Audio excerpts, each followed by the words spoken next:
Hello, my name is Paul Barnett, the host of the Great Coaches podcast. On the podcast, we've interviewed more than 200 of the world's great sports coaches on the topic of leadership and the way they apply it to their life and the teams they lead. In this video, I'm going to share what I've learned about the values they have and how those values form their leadership identity, which goes on to influence the way that they coach and lead within the organisations that they're part of. To do that, I'm going to share video from my interviews with them. Some of the interview comes from Zoom, so it's not all great quality, but their insights are timeless and universal. Great coaches are guided by their values, and these values are quite stable. They don't change too much regardless of the situation they find themselves in.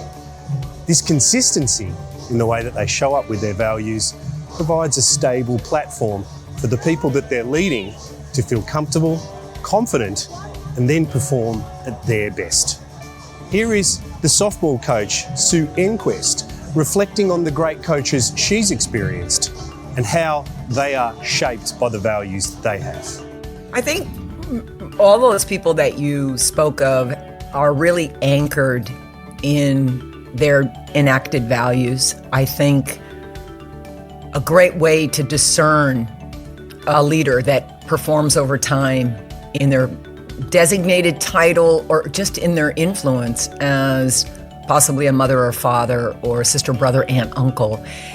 Because the leadership in some instances is a title and in other instances is around influence. And the one thing that all of those have, one thing that they all share is they actually live their values. And when people that can reach the highest of highs and the lowest of lows, and they don't change who they are despite the conditions that have been thrown at them, that lends to a great environment to be influenced by. And so for me, when I think of comparing like a John Wooden to a Sharon Backus, they had really high highs and really low lows throughout their career.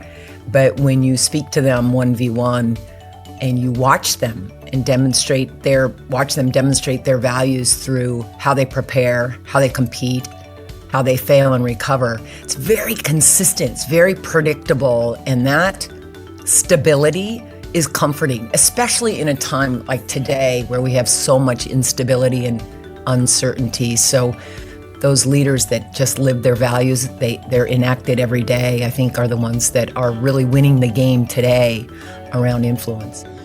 A leader's values do not necessarily have to be the same as those of the team that they're leading.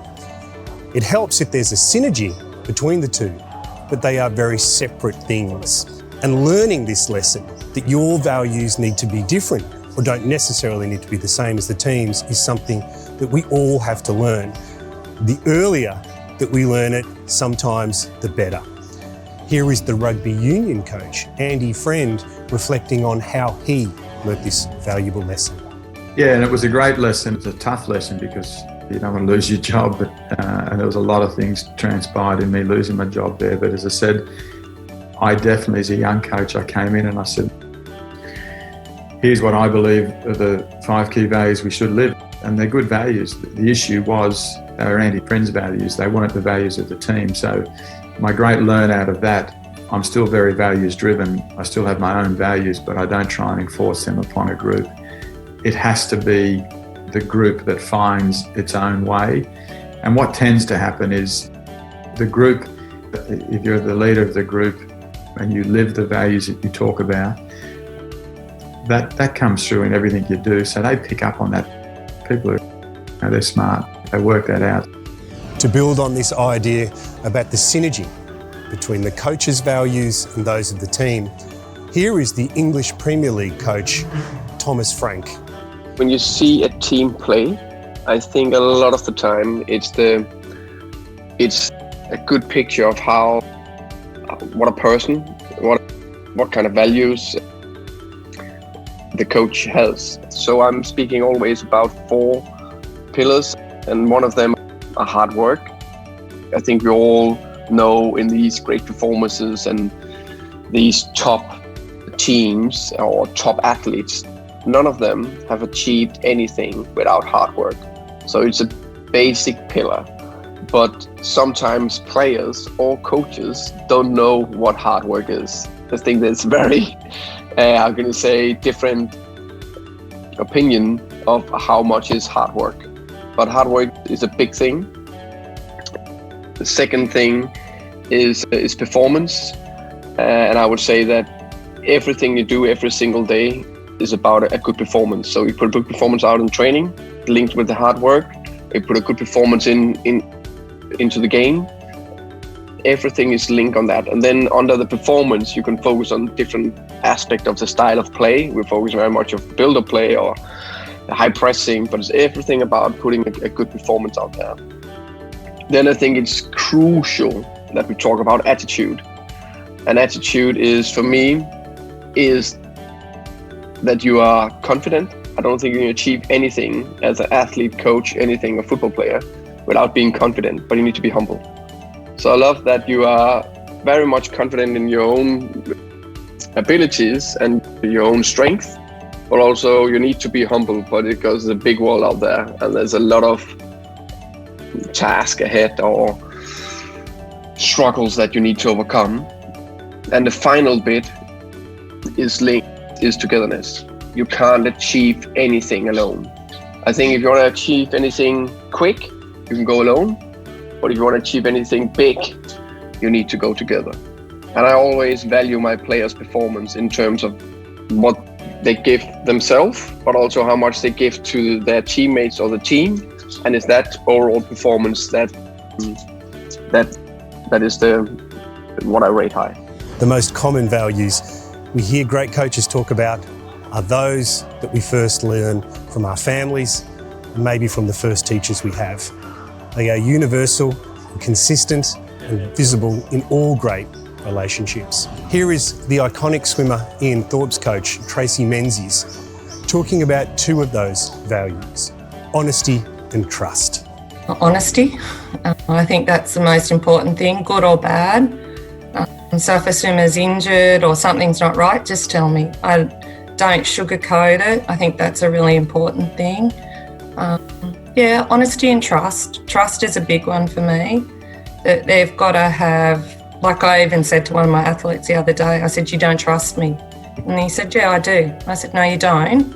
I said, "If you trust me," I said, "you won't question." I said, "You'll just do." And he goes, "I'm not questioning." I said, "You mightn't be physically questioning," but I said, "Your body language is telling me that you're questioning." And he was like, "Oh." And he came in that afternoon, he turned around and he goes, "I just want to know, why am I doing this?" And then when I explained it, he's like, "Okay, I've got it." I said, "Well, ask. If you don't understand, ask. That's all I need you to do. But don't not ask," because I said that's as bad as just going through the motions. So I think it's really important that kids know why. And to build on Tracy's views, here is the WNBA championship winning coach James Wade talking about accountability, communication, and importantly, appreciation. Communication. We talked about accountability, but communication is key. And being able to, when you have communication and accountability, being able to tell the players exactly what you feel and just being straight up with them. I think that's the main thing, and them understanding and telling them about the sacrifice and why.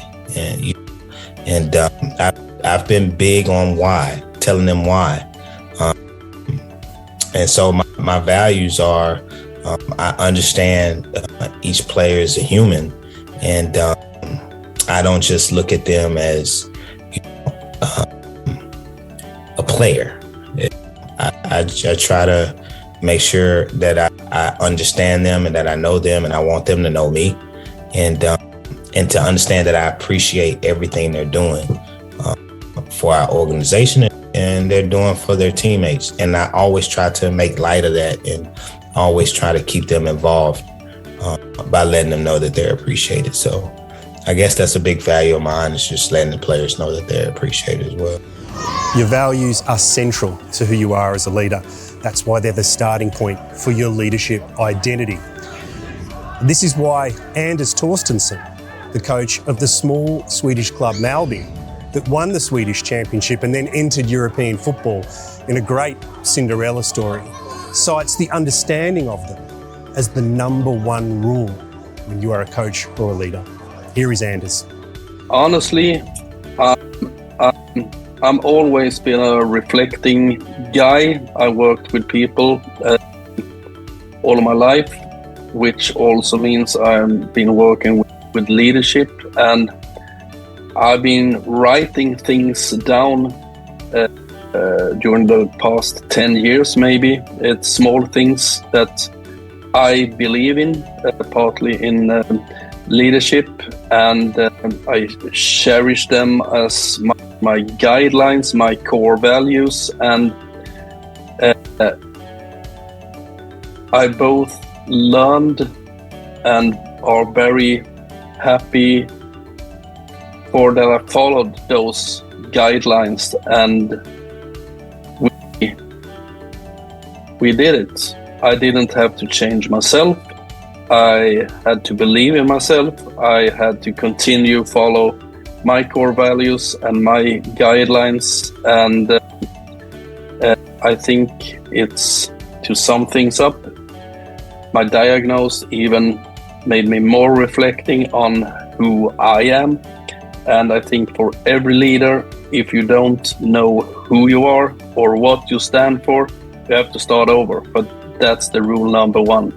If you can't lead yourself, if you don't know your strengths, if you don't know your weaknesses, you have to start over again and learning them. And that's, for me, it's the main thing about leadership. I hope you enjoyed this video on the values that shape great coaches.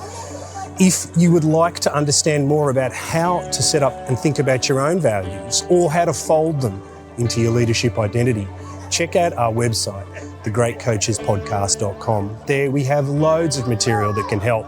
It's all free and covers insights that we've gathered from all over the world.